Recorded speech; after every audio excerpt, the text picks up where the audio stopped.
Assalamualaikum warahmatullahi wabarakatuh. Saya Anita Zahara Rizky akan menjelaskan tentang Wonder Donuts.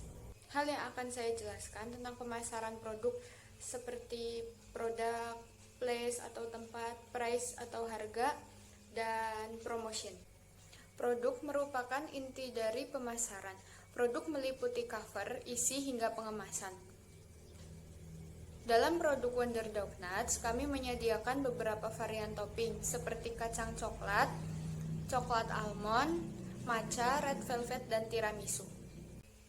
Harga merupakan nilai moneter yang harus dibayarkan oleh pelanggan untuk memperoleh produk. Keputusan penetapan harga harus diambil secara hati-hati, karena jika harga yang diambil terlalu tinggi, maka akan memberikan kesan bahwa kualitas barang tersebut juga tinggi. Sesuai dengan ketentuannya, Wonder Donuts memberikan harga yang bersahabat dengan mahasiswa. Untuk semua varian donat dipatok dengan harga 6.500 per pieces. Untuk minimal pembelian 3 mendapatkan diskon sebesar 20%. Dan pembayaran pemesanan bisa melalui tunai maupun GoPay. Untuk yang selanjutnya, tempat atau place. Dalam bauran pemasaran, pada dasarnya adalah saluran distribusi yang mengacu pada lokasi di mana produk tersedia dan dapat dibeli. Karena sasaran dari Wonder Donuts merupakan mahasiswa dan pelajar, maka lokasi harus ada di sekitar kampus maupun tempat belajar lainnya. Kemudian promosi. Promosi bertujuan memberitahu tentang produk dan membujuk pelanggan untuk membeli produk. Promosi yang efektif akan memastikan penjualan yang baik dan kondusif. Promosi ini merupakan bentuk sebuah komunikasi antara pemasar dan pelanggan atas produk yang ditawarkannya. Promosi ini dapat berbentuk iklan, pameran, berita dari mulut ke mulut, atau sosial media, bahkan melalui influencer. Hal yang kedua yaitu sumber daya manusia. Dimulai dari struktur organisasi. Yang pertama itu owner. Owner bertanggung jawab penuh atas kelangsungan usaha dan sebagai pemegang kekuasaan tertinggi dan memberi wewenang kepada masing-masing divisi dan tentunya harus memperhatikan kesejahteraan anggotanya. Yang kedua, divisi keuangan. Divisi keuangan menangani masalah pemasukan dan pengeluaran serta menganalisis berbagai transaksi yang nantinya akan dilaporkan pada owner. Karena hal ini sangat berpengaruh terhadap berjalannya usaha tersebut. Untuk yang ketiga yaitu divisi pemasaran.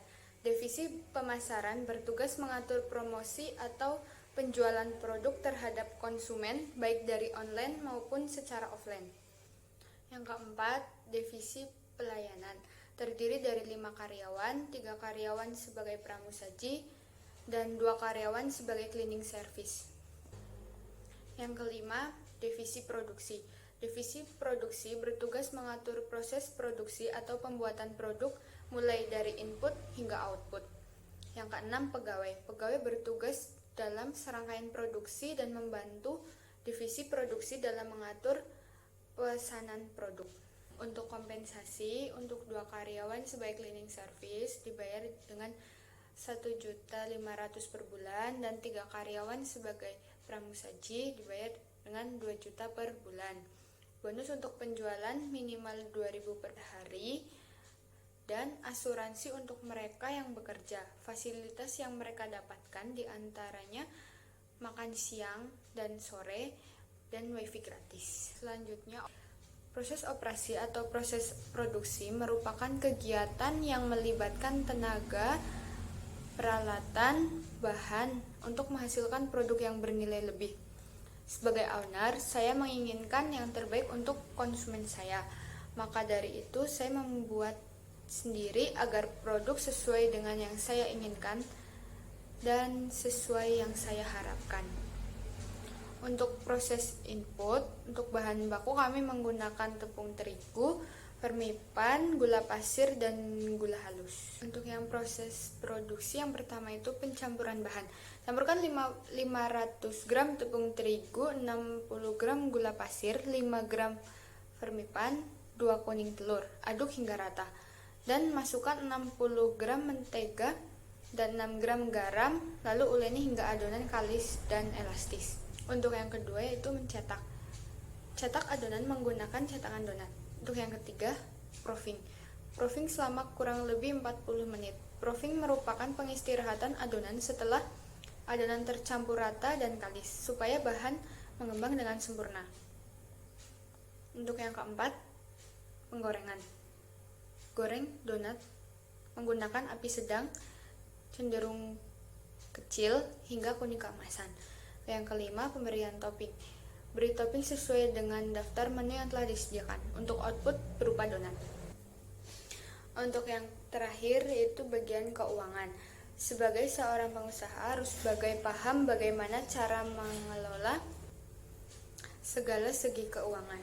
Walaupun saya tidak langsung memegang bagian keuangan tersebut, tapi dari keuangan merupakan fungsi untuk mencapai tujuan bersama. Berawal dari modal yang hanya 5 juta digunakan untuk membeli alat dan bahan. Alat dan bahan menghabiskan 2 juta, serta pembuatan stand untuk berjualan sebesar 3 juta. Karena pada awal produksi saya hanya dibantu oleh ibu saya dan proses promosi hanya menggunakan sosial media pribadi saya. Untuk modal berawal dari buku tabungan pribadi saya yang hanya sebesar 3 juta.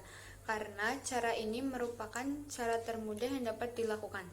Karena saya merupakan penentu kemana uang tabungan akan digunakan. Selain itu, saya juga dibantu oleh keluarga terdekat saya.